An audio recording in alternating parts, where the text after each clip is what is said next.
کیا آپ نے کبھی سوچا ہے کہ ایک انسان خود کو خدا کہہ دے اور پورا ملک اس کے آگے جھک جائے؟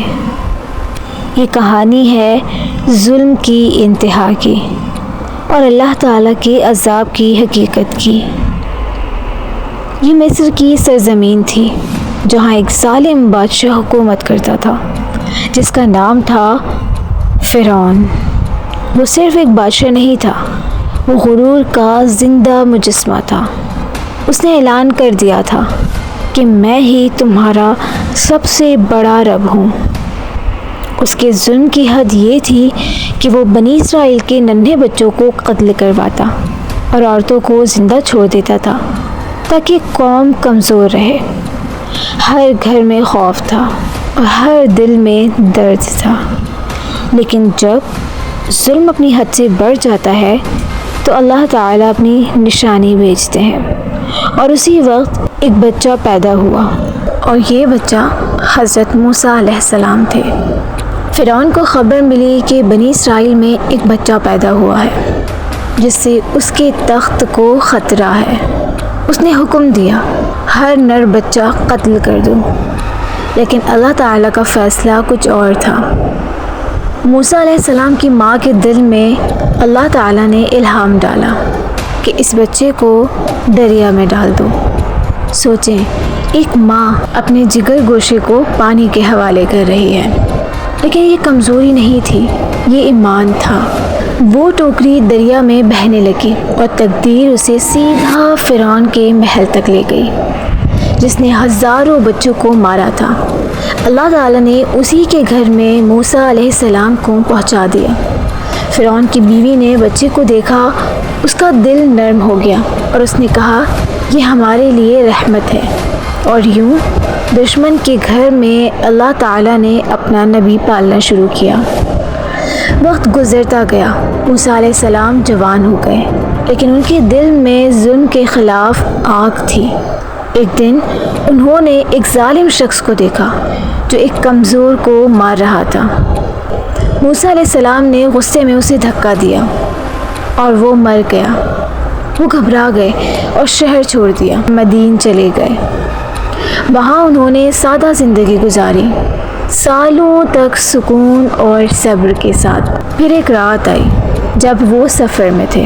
انہوں نے ایک روشنی دیکھی، ایک آگ ایک درخت کے قریب۔ جب وہ قریب گئے تو اللہ نے ان سے کلام کیا، اے موسیٰ، میں تمہارا رب ہوں۔ یہ وہ لمحہ تھا جب ایک انسان براہ راست اپنے رب سے مخاطب ہوا۔ اللہ تعالیٰ نے حکم دیا فرعون کے پاس جاؤ اور اسے حق کی دعوت دو۔ موسیٰ علیہ السلام نے کہا، یا اللہ، میں ڈرتا ہوں۔ اللہ تعالیٰ نے فرمایا، ڈرو نہیں، میں تمہارے ساتھ ہوں۔ اور یوں ایک نبی ایک ظالم بادشاہ کے سامنے جانے کے لیے تیار ہو گیا، لیکن اصل امتحان ابھی شروع ہونا تھا۔ جب حضرت موسیٰ علیہ السلام فرعون کے حکم پر اس کے دربار کی طرف روانہ ہوئے تو یہ صرف ایک ملاقات نہیں، یہ حق اور باطل کی پہلی کھلی ٹکر تھی۔ فرعون کا محل سونے، سنگ مرمر اور طاقت کے علامت تھا، لیکن اس کی دیواروں کے اندر خوف بھی چھپا ہوا تھا، کیونکہ ایک پیشن گوئی پھیل چکی تھی کہ بنی اسرائیل میں ایک ایسا شخص آئے گا جو اس کے تخت کو ہلا دے گا۔ جب حضرت موسیٰ علیہ السلام داخل ہوئے تو دربار میں خاموشی چھا گئی۔ فرعون نے طنزیہ مسکراہٹ کے ساتھ کہا، کون ہو تم؟ حضرت موسیٰ علیہ السلام نے فرمایا، میں رب العالمین کا رسول ہوں۔ یہ لفظ اس دربار میں آگ کی طرح گرے۔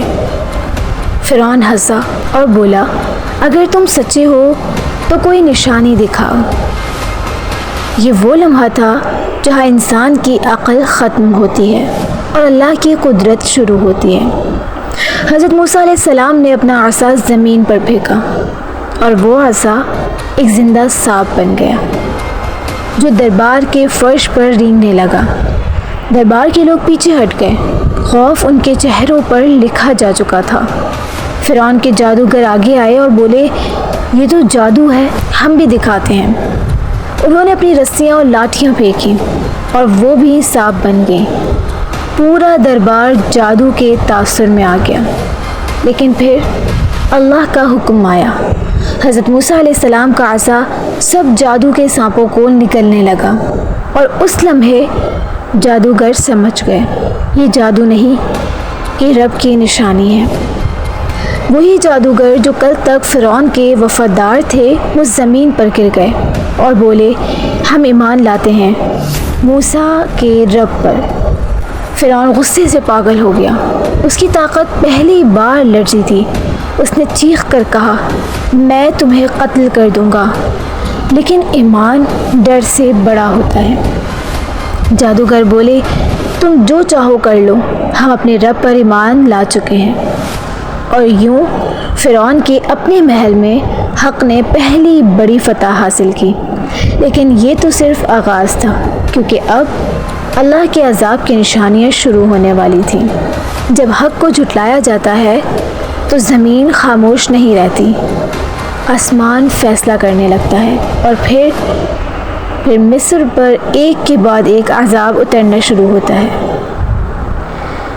جب حضرت موسیٰ علیہ السلام کا پیغام بار بار جھٹلایا جانے لگا اور فرعون اپنی ضد پر قائم رہا، تو پھر اللہ کی طرف سے تنبیاں شروع ہوئی۔ پہلی نشانی، مصر کی زمین سے رزق اٹھا لیا گیا، کھیت سوکھ گئے، درخت مرجھا گئے اور آسمان سے بارش رک گئی۔ یہ قحط تھا، لیکن یہ عام قحط نہیں تھا، یہ ایک وارننگ تھی۔ لوگ فرعون کے پاس آئے اور بولے، ہم بھوکے مر رہے ہیں، ہمیں بچاؤ۔ فرعون نے کہا، یہ سب موسیٰ کا جادو ہے۔ جب وہ تکلیف میں مبتلا ہوتے تو حضرت موسیٰ علیہ السلام سے دعا کی درخواست کرتے، اور جب دعا سے عذاب ہٹ جاتا تو وہ پھر اپنی سرکشی پر واپس چلے جاتے۔ پھر اللہ نے دوسری نشانی بھیجی، مینڈک ہر جگہ، گھروں میں، کھانوں میں، بستر پر، زندگی ناقابل برداشت ہو گئی۔ اس کے بعد تیسری نشانی، کیڑے، ٹڈیاں، ہر چیز کو کھا جانے والے لشکر۔ زمین خالی ہونے لگی، جیسے زندگی خود غائب ہو رہی ہو۔ پھر چوتھی نشانی، پانی کا خون میں تبدیل ہو جانا۔ لوگ پانی پیتے تو وہ خون بن جاتا۔ زندگی اور موت کے درمیان لکیر ختم ہو گئی تھی۔ ہر عذاب کے بعد لوگ نرم ہو جاتے، وہ کہتے، اے موسیٰ، اپنے رب سے دعا کرو، ہم ایمان لے آئیں گے۔ لیکن جیسے ہی عذاب ہٹتا وہ پھر انکار کر دیتے۔ یہی وہ لمحہ تھا جب غرور انسان کی آنکھوں پر پردہ ڈال دیتا ہے۔ اللہ تعالیٰ فرماتا ہے، میں انہیں نشانیاں دکھاتا رہا تاکہ وہ لوٹ آئیں، لیکن وہ مزید دور چلے گئے۔ اب زمین تھک چکی تھی، آسمان خاموش نہیں رہا تھا، اور فرعون ابھی بھی اپنے تخت پر بیٹھا خود کو خدا سمجھ رہا تھا۔ لیکن اب آخری مرحلہ آنے والا تھا، وہ لمحہ جب دریا خود فیصلہ کرے گا اور تاریخ کا سب سے بڑا واقعہ رونما ہوگا۔ اب سوال یہ تھا کہ کیا فرعون بچ سکے گا یا سمندر خود انصاف کرے گا؟ مصر کی زمین پر ظلم اپنی انتہا کو پہنچ چکا تھا۔ فرعون نے ہر نشانی دیکھنے کے باوجود سرکشی نہیں چھوڑی تھی، اور اب وقت آ چکا تھا آخری فیصلے کا۔ اللہ تعالیٰ نے حضرت موسیٰ علیہ السلام کو حکم دیا، میرے بندوں کو لے کر رات کے وقت نکل جاؤ۔ یہ ایک خاموش سفر تو تھا، مگر تاریخ بدلنے والا سفر تھا۔ بنی اسرائیل خوف اور امید کے درمیان چل رہے تھے، پیچھے موت تھی اور آگے نامعلوم راستہ۔ اور پھر فرعون کو خبر مل گئی کہ وہ سب بھاگ گئے ہیں۔ اس کی آنکھوں میں غصہ جل اٹھا۔ فرعون نے اپنی پوری فوج نکال دی، ہزاروں سپاہی، گھوڑے، ہتھیار، زمین کانپنے لگی تھی۔ حضرت موسیٰ علیہ السلام جب بنی اسرائیل کے ساتھ سمندر کے کنارے پہنچے تو سامنے راستہ بند تھا اور پیچھے فرعون کی فوج۔ لوگ چیخ اٹھے، ہم پکڑے گئے ہیں۔ لیکن حضرت موسیٰ علیہ السلام نے کہا، نہیں، میرے ساتھ میرا رب ہے اور وہ مجھے راستہ دکھائے گا۔ اسی لمحے اللہ کا حکم آیا، اپنی لاٹھی سمندر پر مارو۔ حضرت موسیٰ علیہ السلام نے لاٹھی سمندر پر ماری اور پھر پھر جو ہوا وہ انسان کی آنکھ نے کبھی نہیں دیکھا تھا۔ سمندر 2 حصوں میں بٹ گیا، پانی دیواروں کی طرح کھڑا ہو گیا، درمیان میں ایک خشک راستہ بن گیا۔ بنی اسرائیل چل پڑے اس راستے پر جو ناممکن تھا، ہر قدم ایک معجزہ تھا، لیکن فرعون بھی پیچھے آ چکا تھا اور وہ یہ منظر دیکھ کر بھی نہ مانا۔ اس نے کہا یہ جادو ہے، پیچھے چلو۔ فرعون کی فوج بھی سمندر میں داخل ہو گئی۔ وہ سوچ رہے تھے کہ وہ جیت چکے ہیں، لیکن وہ نہیں جانتے تھے کہ اب فیصلہ آسمان کر رہا ہے۔ جب آخری بنی اسرائیل پار پہنچ گیا تو اللہ کا حکم آیا، سمندر کی دیواریں گر گئیں، پانی واپس آ گیا اور فرعون کی فوج اس میں قید ہو گئی۔ فرعون چیخ رہا تھا، میں ایمان لاتا ہوں، لیکن اب بہت دیر ہو چکی تھی۔